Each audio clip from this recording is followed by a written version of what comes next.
BORTLE here, back from the PPG Remote Duel Regional event post Lightning Overdrive. We have here a former king of games himself, Cesar. Dude, welcome back to the channel. How are you, man? I'm doing great. How about you? How you doing this morning? Oh, I'm doing quite well, man. And you know what caught my eye over here? I think you're using the new support from Lightning Overdrive in this deck, right? Yes, we are using a little bit of amazement cards to spice up Eldlich a little bit more. So, what made you decide to play this deck in this event? I stopped playing Guru. I just needed to switch things up a little bit, see what else I could play. And yeah, I kind of took inspiration from uh, Tatsim's list from the European Remote Duel Invitational because he was playing Red Eyes Eldritch. So yeah, I started playing that, and then we went ahead and worked it up a little bit with the new Amazement support. I was testing it online on DB and all the other platforms, and yeah, it worked out pretty well. So I decided to give it a shot for the PPG. Oh, a true king of games right there, switching it up. So, before we start the actual deck profile, do you have any shoutouts? First off, I want to shout out my teammates, my family, my second family from Got Milk Gaming. They were very supportive. They're amazing people. I love them all to death, especially my boy Jorge Alexis. We call him El Patron, the team leader. Also, baby patron Felix Rodriguez is my brother. Of course, I want to shout out Tatsim because it was his list that gave me the inspiration to go ahead and come up with such a good deck. Nice. Well, without further ado, please take it away with your finals second place deck profile. Eldlich the Golden Lord. Now, the reasoning for me to play three of these was because I've seen many lists that play two of them, and then Ice Dragon's Prison is actually a legit threat, so they never see the third one coming. Of course, we have our Dragoon package. We have the Red Eyes Black Dragon and the Dark Magician. Uh, there was one round in which I actually drew both of them, two lords, and then I drew that stuff. It wasn't worth playing. It was actually pretty bad. The Stun Man himself. We have three copies of Inspector Border. Now this is really good because if you go first and you normal summon this against Strytron, Tri Brigade, Dragon Link, it shuts them down. Dragon Link can try to cope with it because they can lick off into Striker and then try to see if they can gain some advantage. And then, of course, from Lightning Overdrive, we have the two copies of Amazement Administrator Arlecchino. Now, this is actually pretty nice. Whenever your opponent summons a monster, it allows you to equip an attraction trap from your deck to the field. You can banish attraction traps from your graveyard to pop that many number of cards on the field. So it's actually a board removal, and it's actually a 2600 attack beat stick, so it's not bad. Plus, it has the multi-faker effect. Whenever a trap is activated on resolution, you can just reveal him from your hand and then special summon him. For spells, we have triple copies of Pot of Prosperity. Pot is amazing. It lets you control what you banish from the extra deck. The only drawback is your opponent will take half damage, but if you do it turn one, it's irrelevant. So, also, we're playing two copies of Pot Extravagance. Extravagance is pretty nice. It is a risk factor because you can banish key cards from your extra deck that you don't want to banish, but drawing two sometimes is actually pretty good. Of course, we have also triple copies of Cursed Outland. This is basically the heart of the deck because it lets you search any Golden Land spell trap or the Golden Lord himself.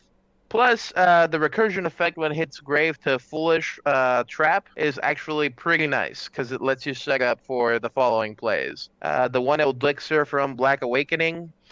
Awakening itself is actually pretty nice. I wasn't gonna play it. I decided last minute that I was gonna at least play one copy of it. If you draw it turn one, that means the Lord is on the field turn one, and then you can just focus on setting up a good defense, good back row, and then after that, you can still banish it and set your Conquistador or your Huaquero, which is pretty nice. And then, of course, the triple copies of Red Ice Fusion, because we are playing Dragoon in the deck, of course, because we love Dragoon. Dragoon is actually my favorite monster right now. Uh, And uh, then we are going into the trap lineup. quick question about Oh, your what's up? Red Eyes fusion right there and Inspector Border. Did it ever occur to where you had both of them in your hand and you're going first? Which one would you normally just summon if you're going in blind? I would summon Inspector Border. It happened multiple times where I had them both in hand. I would just go for Border, because that way, the following turn, if you actually go into Red Eyes Fusion, since you already have Border on field, it protects it from getting ashed or anything else that could disrupt you. So for the trap lineup, we have the triple Scarlet Sanguine, which is really nice. The triple Huaquera, the triple Conquistador. This is your their standard Eldlich trap lineup, which is really nice. The best floodgate right now, which is Summon Limit. Summon Limit worked for me so well because it stunned my opponent multiple times. Plus, you don't summon a lot in this deck. If you already have your consistent board, if you already have Dragoon or Border on the field, you're just gonna summon, worst case scenario, Eldlich with Sanguine and then a Conquistador to do interruptions. And then the following turn, you can just continue to do your two summon plays and still have full control. Of course, we have double copies of Ice Dragon's Prison. IDP is pretty good. It banishes, it gets rid of anything. Plus, it lets you, in case you're trying to push for the extra damage for game, it's actually pretty amazing. Two copies of Solemn Judgment. I was debating on playing 3, but I'm already playing 42 cards in the deck. I was debating whether this or Strike. Judgment for me is a little bit better because it stops all the back row hate, and nowadays people are starting to main deck Harpy's Feather Duster again, or Lightning Storm, or Twin Twister. So having this is like my extra insurance policy. And then of course the Imperial Order, because Imperial Order is of course one of the best cards in the game in my opinion. I actually killed myself one time because he knocked me down to 700 and then Order completely killed me. I kind of treat it as my double-edged sword. Triple copies of Amaze Attraction Horror House. Now this trap is amazing. So the first thing is you can target one Amazement monster you control or one monster your opponent controls, and then it becomes an equip card. The second and third effects are really good. The second effect, if my opponent controls the monster, I'm sorry, it becomes a Book of Moon. If my opponent has the monster, and if I control the monster, it's an infinite impermanence once per turn.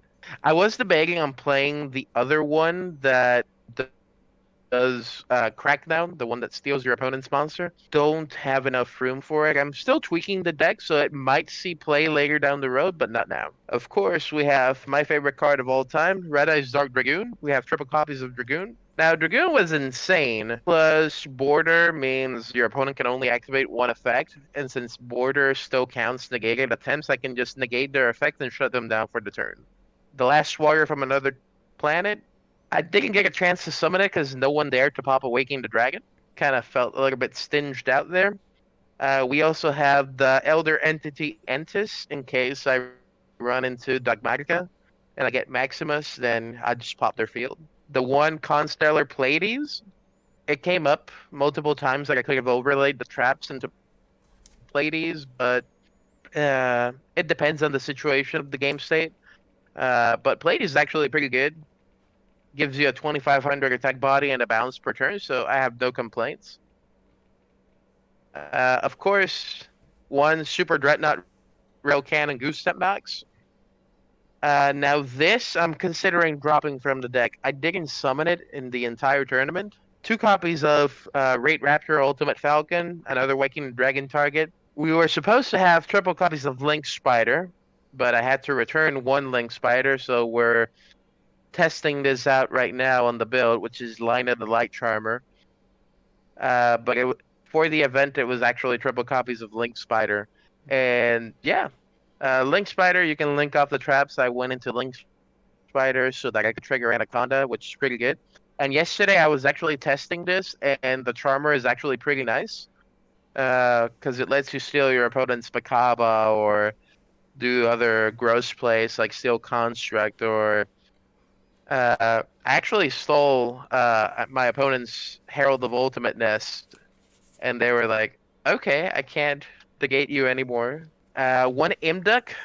Now, Imduck, I'm trying to see if I can bounce it up to 2. It's actually pretty nice, because it basically just destroys anything it battles with, which is pretty legit when you're trying to run over something that's bigger than you. And then, of course, the one copy of Anaconda. Now, Anaconda didn't come as much in the tournament because it would usually get banished with Extravagance, which kind of disappointed me a little bit. I'll try to see if I can bump it up to 2. I played against Paleo one round, and he totally awesomed Anaconda, which was pretty sad. Gonna go into the side deck. One of the best hand traps in the game. Triple copies of Artifact Lancia, based on the fact that you drop this against Tri Brigade, and it's almost a guaranteed win because you almost guaranteed stop them for the turn. 2 copies of Phantasme because Dragon Link is still out there. And Phantasme works immensely well against Dragon Link.